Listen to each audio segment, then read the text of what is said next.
ලංකාවෙම කඳුළු කතාව ලියවුණු ගම්පොළ ටවුන් එකේ මම ඉන්නේ. අර පිටිපස්සේ තියෙන්නේ අම්බුලුවාව. අම්බුලුවාව ලංකාවට අයිති නෑ.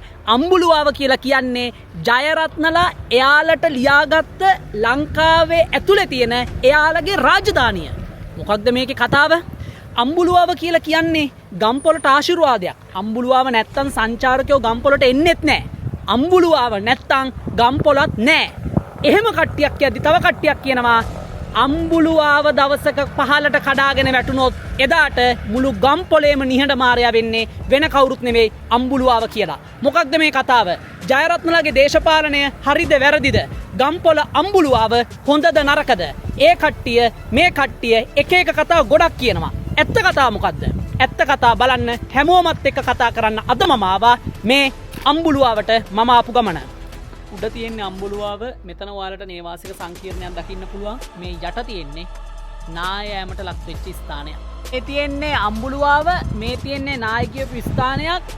මෙන්න ඒකේ බලපෑම මහා විශාල ගල් පහලට ඇදිලා ගිහින් තියෙනවා. පාර නම් සුද්ධ කරලායි තියෙන්නේ.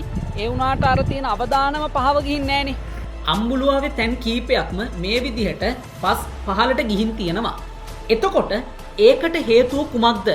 මේ සම්බන්ධයෙන් අපි විමසීම් කරා අම්බුලුවාවේ කළමනාකාරීත්වයේ ඉහළ පෙළේ මහත්තුරුන් කීප දෙනෙක් සමගින්. ඒ කට්ටිය ප්‍රධාන තර්ක දෙකක් මතු කරනවා. පළවෙනි එක තමයි මෙතන සොයිල් ඉරෝෂන් එකක් වෙලා තියෙනවා. එහෙම නැත්නම් මේ පාංශු ඛාදනයක් වෙලා තියෙනවා. නමුත් ලෑන්ඩ් ස්ලයිඩ් එකක් නම් වෙලා නැහැ කියන කාරණාව. ඒ කියන්නේ මෙතන නායෑමක් වෙලා නැහැ කියන කාරණාව.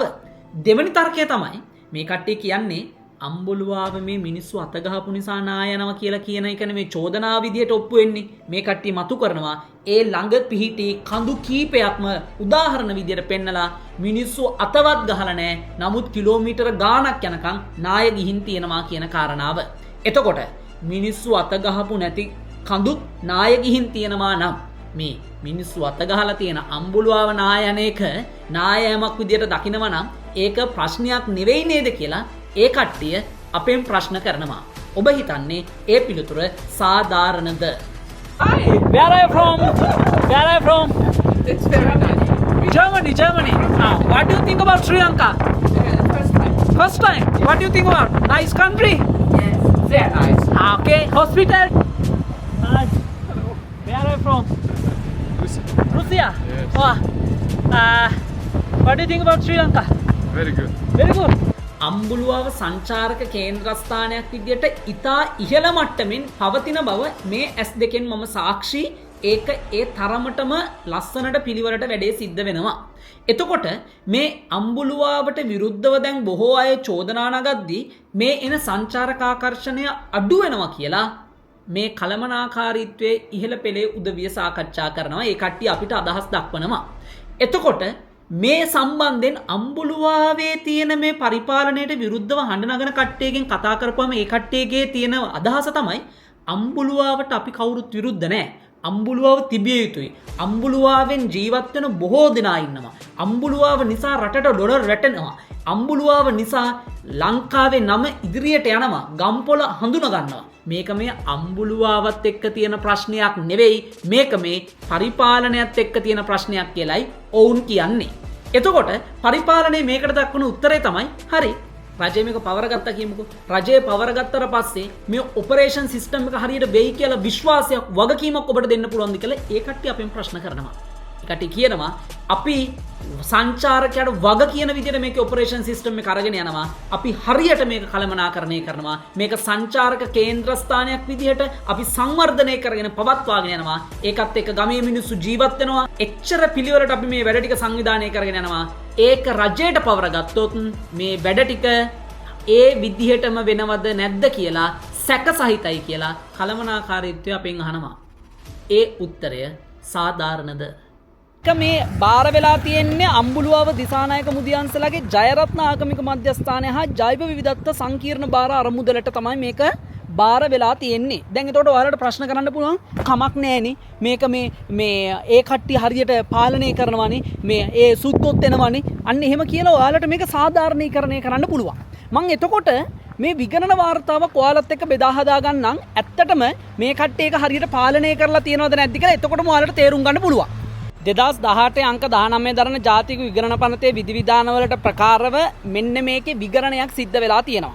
එතකොට මේ විගණනේ ප්‍රධාන ප්‍රශ්න කීපයක් මේ කට්ටිය දැකලා තියෙනවා. පළවෙනි එක තමයි විගණන විෂය පතේ මෙයාලා සීමා කරලා තියෙනවා.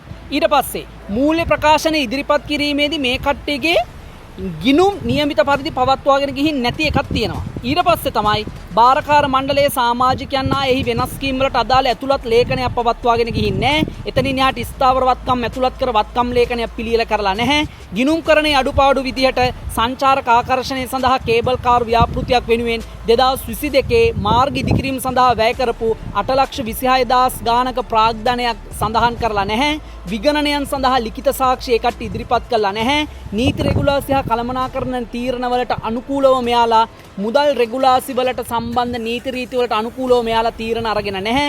ඒ වගේම තමයි කළමනාකරණ අකාර්යක්ෂමතාව මේ විගණනයෙන් දක්වලා තියෙනවා. මෙහෙයුම් අකාර්යක්ෂමතාව මෙයාලා දැකලා තියෙනවා. ඒ වගේම මතභේදයට තුඩු දෙන ගනුදෙනුත් මේක ඇතුලේ සිද්ධ වෙලා තියෙනවා කියලා විගණනයෙන් හොයාගෙන තියෙනවා. අම්බුලුවාවේ භුක්තිය තියෙන්නේ තාත්තගෙන් පුතාට. ඒ කියන්නේ අම්බුලුවාව කියන්නේ රාජාණ්ඩුවක් විතර පාලනය වෙන තැනක්ද? තාත්තගෙන් පුතාට එන අම්බුලුවාව රජයට පවර ගන්න සාකච්ඡා ආරම්භයි. මේ ගිය සතියේ පත්තර වාර්තාවක්. අම්බුලුවාව බාර අරමුදල රජයට පවරා ගැනීමට අදාළ නීති වෙනස් කර ගැනීම සඳහා බුද්ධ ශාසන අමාත්‍යාංශය, අධිකරණ අමාත්‍යාංශය, නීතිපති දෙපාර්තමේන්තුව ඒකාබද්ධව සාකච්ඡා ආරම්භ කරලා තියෙනවා.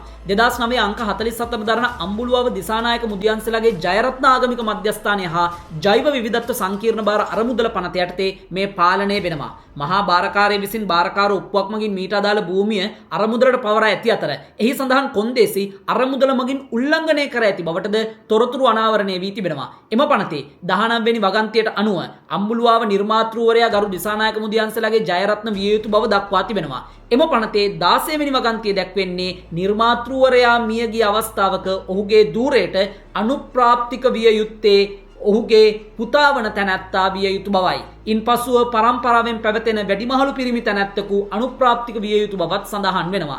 නිර්මාතෘවරයා විසින් පත්කරු ලබන 7 දෙනෙකුගෙන් බහුතරයක් සහිත මේ බාරකාර අරමුදල පිළිබඳව දැඩි විවේචනයක් එල්ල වී තිබෙනවා. එහි පාලනයේ සිදුවන ආකාරය, ඒ සඳහා ඉඩම් දී ඇති ආකාරය මෙන්ම අම්බුලුවාවේ සංවර්ධන කටයුතු සඳහා රජයේ මුදල් වැය කර ඇති ආකාරයද බරපතල ගැටලුවක් බව මේ වන විට අනාවරණය වී තිබෙන බවත් රජයේ මුදල් රුපියල් මිලියන 600කට වැඩි මුදලක් මේ සඳහා යෙදවීම මෙන්ම පසුගිය කාලයේ මීට අදාළව සිදු කළ විගණන සම්බන්ධයෙන්ද මෙතෙක් කිසිදු පියවරක් ගෙන නැති බවත් සඳහන් වෙනවා. එතකොට අපි මේ විගණනයේ තියෙන ප්‍රශ්න අපි කළමනාකාරීත්වයත් එක්ක කතා කරා. එතකොට කළමනාකාරීත්වයේ උත්තරේ තිබුණේ හරි. අපි ගාව යම්කිසි අඩුපාඩු සිද්ධ වුණා තමයි.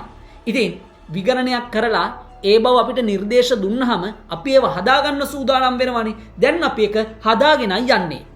ඇත්තටම විගණනයෙන් පෙන්නලා තියෙන අඩුපාඩු, විගණනයෙන් ඉදිරිපත් කරලා තියෙන නිර්දේශ දැන් මේ අරමුදලේ අය, කළමනාකාරීත්වයේ අය ක්‍රියාවට නංවලාද තියෙන්නේ. වැරදි අඩුපාඩු හදාගෙනද තියෙන්නේ. ඒකටත් විගණනයක් සිදු යුතුයි කියලයි මගේ යෝජනාව. සරලම කතාව මේකයි. අම්බුලුවාව තිබිය යුතුයි. ඒ ගැන කිසිම විවාදයක් නැහැ. හැබැයි අම්බුලුවාව තියෙන මුවාවෙන් පවුලක් පෝෂණය වෙනවා නම්, රජයේ දේපල අවභාවිතාවට ලක් වෙනවා නම්, එතන අම්බුලුවාව තිබූ පමණින් සංචාරකයා ගෙන්වන්න ඕන නිසා අනාරක්ෂිත ඉදිකිරීම සිදු වෙනවා නම් ඒකනම් සිදු නොවිය යුතු දෙයක්. මොකද අම්බුලුවාව කියන්නේ ආශිර්වාදයක් විය යුතු තැනක් මිසක අම්බුලුවාව කියන්නේ මාරකයක් සිදු විය යුතු තැනක් නොවේ. ඉතින් මේ ගැන ඔබටත් විවිධාකාර අදහස් ඇති. ඔබේ අදහස් කුමක්ද? කමෙන්ට් සෙක්ෂන් එක විවෘතයි. ජය වේවා.